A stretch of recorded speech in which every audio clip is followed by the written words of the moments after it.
everybody, it's me again. Can I do my intro? Yes. Hello everybody, it's me. I'm here with my cousin Raina. What up? There ain't no cameras on. Oh God. I'm at my grandma's house, and I've been watching some creepy pastas. And we're gonna be reacting to two stories that I've already watched. Two stories of 4 horrifying episodes creepypasta. Oh yeah. Just look at the picture; it's already creepy. Oh yeah. My channel is down below. It is Reina Santana. Just search up that if you want some awesome content on there. And then But none of you are allowed to judge my look,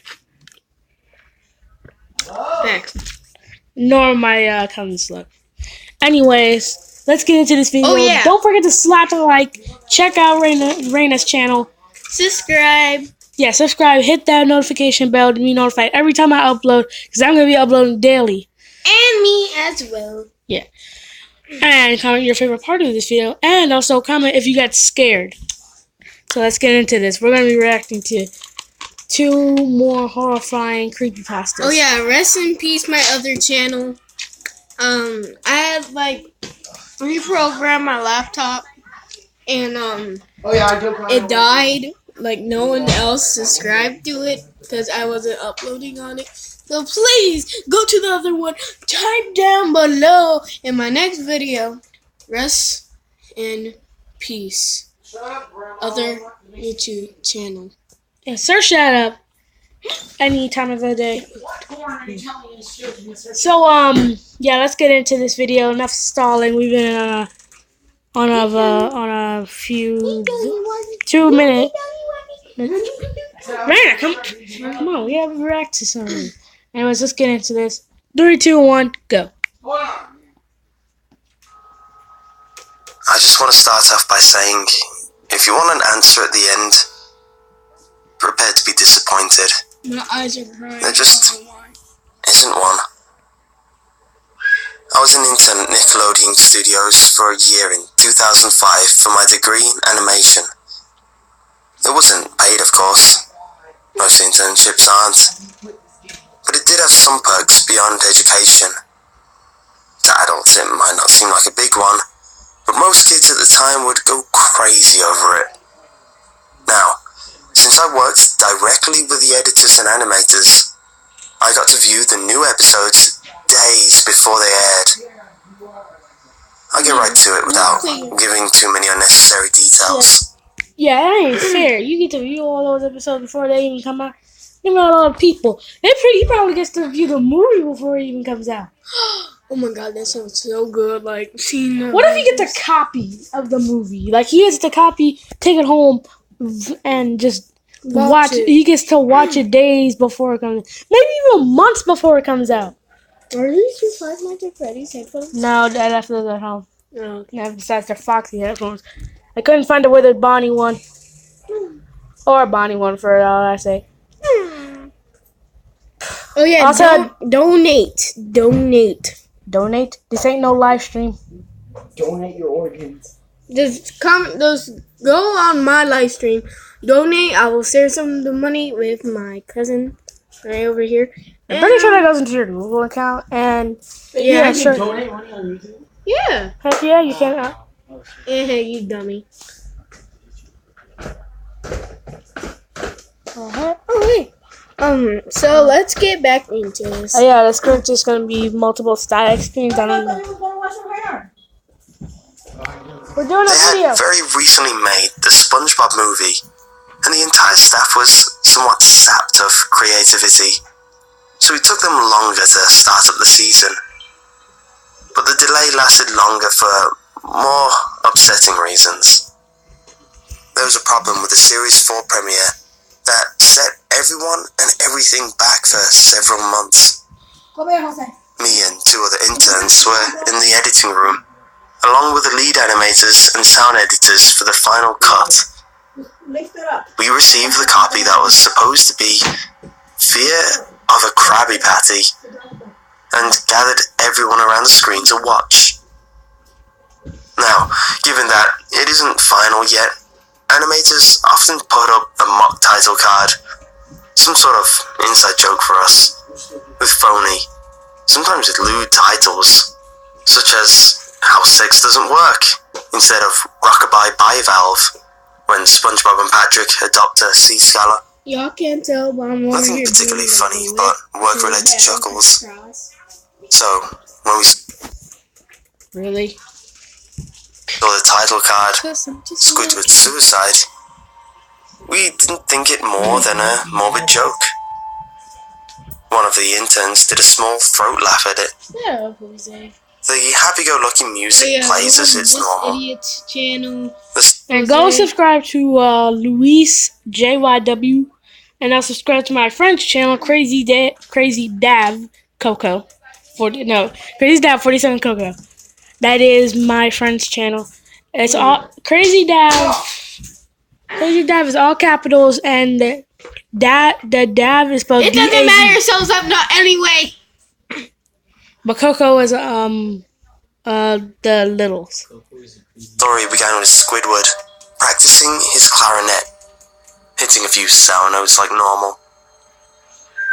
We hear SpongeBob laughing outside and Squidward stops, yelling at him to keep it down as he has a concert that night and needs to practice. SpongeBob says, "Oh, Squidward in a concert? As if he'd been in a concert. The only concert he's been in is because he submitted that one song, and they liked it for some weird reason. It was just a bunch of sounds, like dee dee dee, ooh, ooh." okay," and goes to see Sandy with Patrick. The bubbles splash screen comes up, and we see the ending of Squidward's concert. This is when things began to seem off. While playing, a few frames repeated themselves, but the sound doesn't. At this point, sound is synced up with animation, so yes, that's not common. But when he stops playing, the sound finishes as if the skip never happened. There is a slight murmuring in the crowd before they begin to boo him. Not normal cartoon booing that is common in the show, but you could very hear malice in it. Squidward's in full frame and looks visibly afraid. The shot goes to the crowd, with SpongeBob in the center frame, and he too is booing, very much unlike him. That isn't the oddest thing though. What is odd is everyone had really realistic eyes, very detailed. Clearly not shots of real people's eyes, but something a bit more real than CGI. The pupils were red. Some of us looked at each other, obviously confused. This is getting very creepy. It means it's short for devil. Devon is short for devil. Short. This is getting creepy. But since we weren't the writers, we didn't question its appeal to children yet. The shot goes to Squidward, sitting on the edge of his bed, looking very forlorn. The view out of his porthole window is of a night sky, so it isn't very long after the concert. The unsettling part is that at this point, there is no sound. Literally no sound. Not even the feedback from the speakers in the room. It's as if the speakers were turned off, though their status showed them working perfectly. He just sat there, blinking, in this silence for about 30 seconds. Then, he started to sob softly. He put his hands over his eyes and cried quietly for a full minute more. All the while, a sound in the background very slowly grew from nothing to barely audible. It sounded like a slight breeze through a forest. The screen slowly begins to zoom in on his face, The screen slowly begins to zoom in on his face. By slow, I mean it's only noticeable if you look at the shots 10 seconds apart, side by side. His sobbing gets louder, more full of hurt and anger. The screen then twitches a bit, as if it twists in on itself for a split second, then back to normal. The wind through trees sound gets slowly louder and more severe, as if a storm is brewing somewhere. The eerie part is this sound, and Squidward sobbing, sounded real, as if the sound wasn't coming from the speakers, but as if the speakers were holes the sound was coming through from the other side. As good a sound as the studio likes to have, they don't purchase the equipment to be that good to produce sound of that quality. Below the sound of the wind and sobbing, very faint, something sounded like laughing. It came at odd intervals and never lasted more than a second, so you had a hard time pinning it. We watched the show twice, so pardon me if something sounds too specific, but I've had time to think about them. After 30 seconds of this, the screen blurred and twitched violently, and something flashed over the screen, as if a single frame was replaced. The lead animation editor paused and rewound frame by frame, and what we saw was horrible. It was a still photo of a dead child. He couldn't have been more than 6. The face was mangled and blooded. One eye dangled over his upturned face, popped. He was naked down to his underwear, his stomach cruelly cut open, and his entrails laying beside him. He was laying on some pavement that was probably a road. The most upsetting part was that there was a shadow of the photographer. There was no crime tape, no evidence tags or markers, and the angle was completely off for a shot designed to be evidence. It would seem the photographer was the person responsible for the child's death. We were, of course, mortified, but pressed on, hoping that it was just a sick joke. The screen flips back to Squidward, still sobbing, louder than before, and half body in frame. There was now what appeared to be blood running down his face from his eyes. The blood was also done in a realistic style, looking as if you touched it, you'd get blood on your fingers. The wind sounded now as if it was that of a gale blowing through the forest. There were even snapping sounds of branches. The laughing, a deep baritone, lasting at longer intervals and coming more frequently. After about 20 seconds, the screen again twisted and showed a single frame photo. The editor was reluctant to go back. We all were, but he knew we had to. This time, the photo was that of what appeared to be a little girl, no older than the first child. She was laying on her stomach, her breasts in a pool of blood next to her. Her left eye was also popped out and popped, naked except for underpants.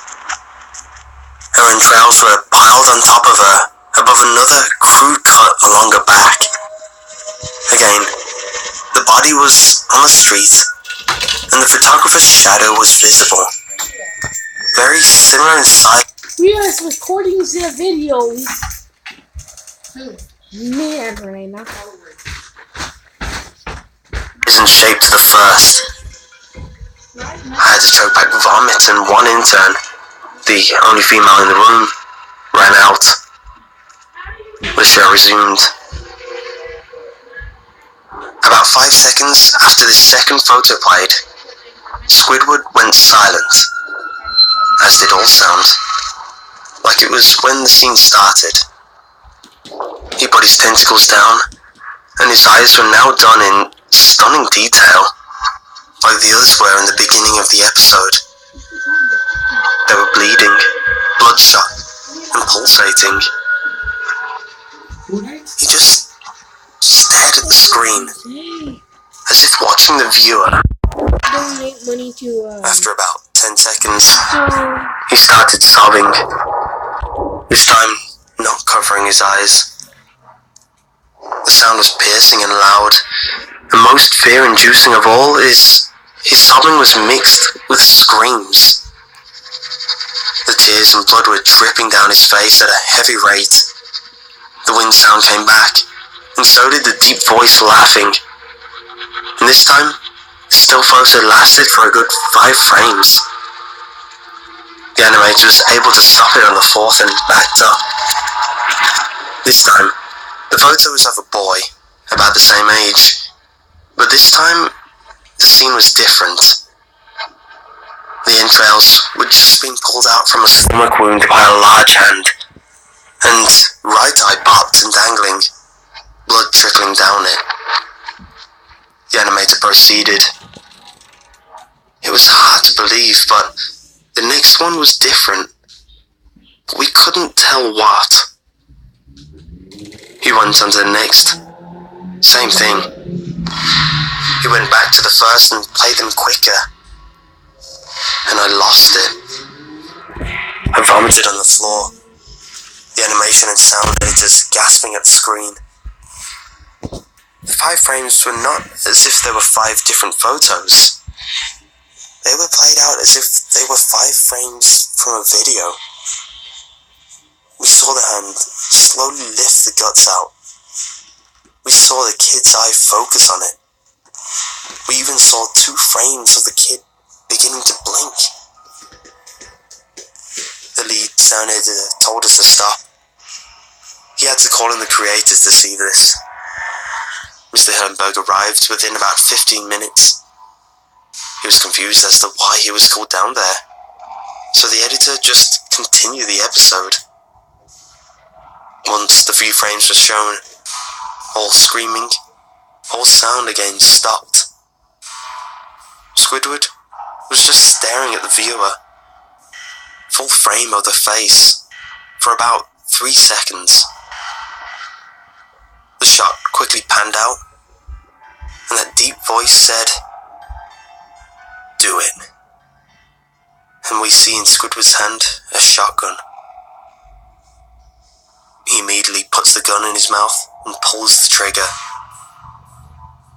Blood and brain matter splatter the wall behind him and his bed, and he flies back with the force.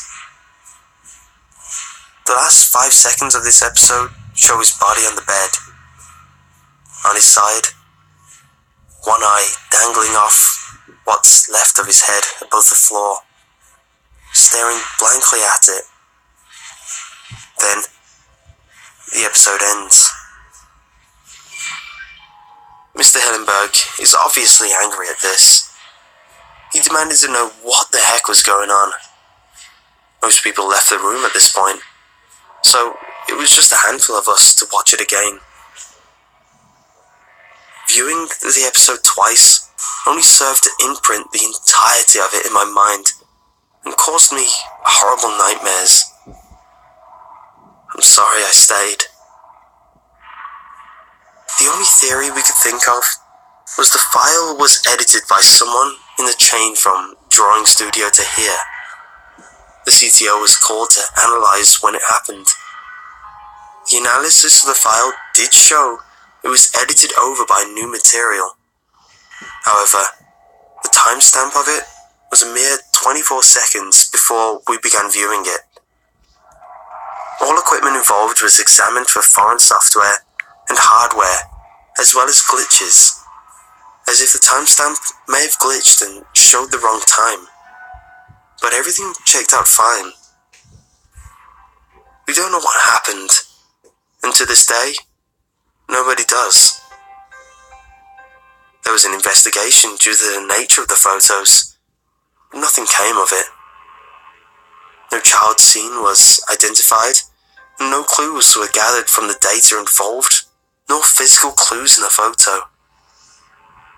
I never believed in unexplainable phenomena before, but now that I have something happen and can't prove anything about it beyond anecdotal evidence, I think twice about things.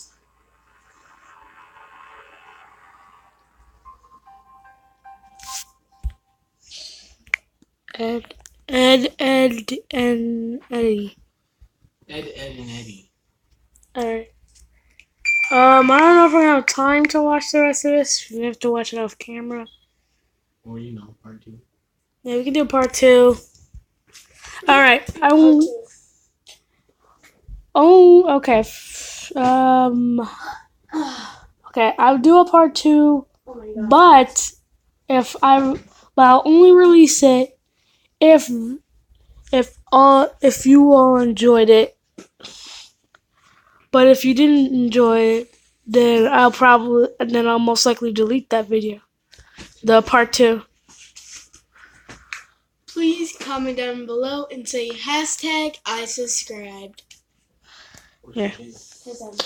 Anyways, that's gonna be the end of the video here. Don't forget to subscribe, slap that bell to be notified every time. To be notified every time I upload, because I'm uploading daily. And Randall, what was your reaction? How did you feel? I started crying through most of it. I'll cry again. I was just creeped out and worried. I was creeped up as well. It gave me the goosebumps, and I still have them. You gave me a warning. Shut up. Oh my god, give me one good reason why this is fun to me. Anyways, leave a like, comment if you liked it. And Wait, what? And just have a fantastic rest of your day. I'll see you all later. Bye-bye.